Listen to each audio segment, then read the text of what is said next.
So tell me a little bit about what does it actually feel like to work at Bain? I think if I remember correctly, you did 9 years there or 8.5. Is it as glamorous, as stressful, as exciting? What's it like to be on the inside? Yeah, it is all of the above at any given time. I would say the best way I would describe it is it's a lifestyle. It's actually all encompassing. And that was one thing I didn't realize until I actually left Bain. But Bain is your life. You're working long hours. Yep. It's tough. It's always on your mind. Although we like to not have people be on call 24/7. You kind of are at times. You're at least thinking about it. Yeah, right? you're traveling together. And because you spend so much time with the people you work with, they end up being your best friends. So, for instance, in my bridal party, 3 of the 6 women actually I had worked with at Bain. So truly, you start, because there's really only 2 entry points at Bain, which is right out of undergrad and right out of MBA. You start with a cohort of people and you really get to know them super well. And 9 times out of 10, they become your best friends. Bain has so many social events, so many offsites. You're gone so many different weekends for so many different things. It really is a lifestyle. I would say it's very rarely glamorous. But, to some degree it can be. It depends how you define glamorous. I traveled to Minneapolis for 18 months in the dead of winter. So that was cold.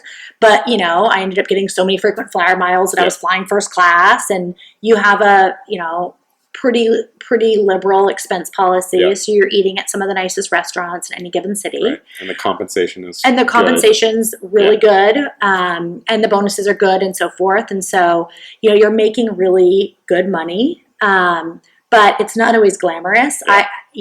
Going to Minneapolis is actually a win. As staffing goes, like that was a win. What's a lose in terms of staffing? A lose is Bentonville, for instance. There are lots of small towns that you can end up in, which isn't as great. The other thing I would say is that even if it sounds glamorous, it may not be. So we've had cases staffed in Honolulu, and we've had cases in Vegas.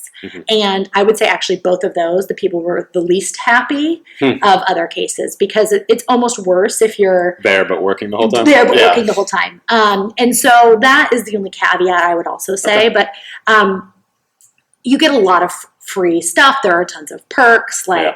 That degree, it's definitely glamorous. But I think where I thought it was difficult is that it's so focused on feedback culture. And you're getting reviews constantly. So at times you can feel that almost your every move is being evaluated. So, I would have, we called them PD chats, but professional development chats. I would have those twice a month with the person I was reporting to. Then you would also get a formal mid-case review. So it's like every month and a half every 4 or 6 weeks, something like that. And then you would also get a formal end-of-case review. And then on an annual basis, you would get your consensus review.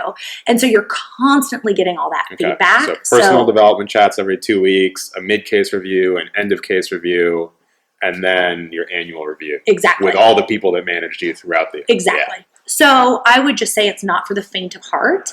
If you're someone that takes that really personally. That to me was really stressful because I was always getting reviewed and always kind of felt like, my performance had to continually, I had to continually improve throughout. Stressful, but I'm sure you learned really quickly. You learn a ton, and it's better that you get that feedback than letting it linger. But it is pretty stressful. For sure.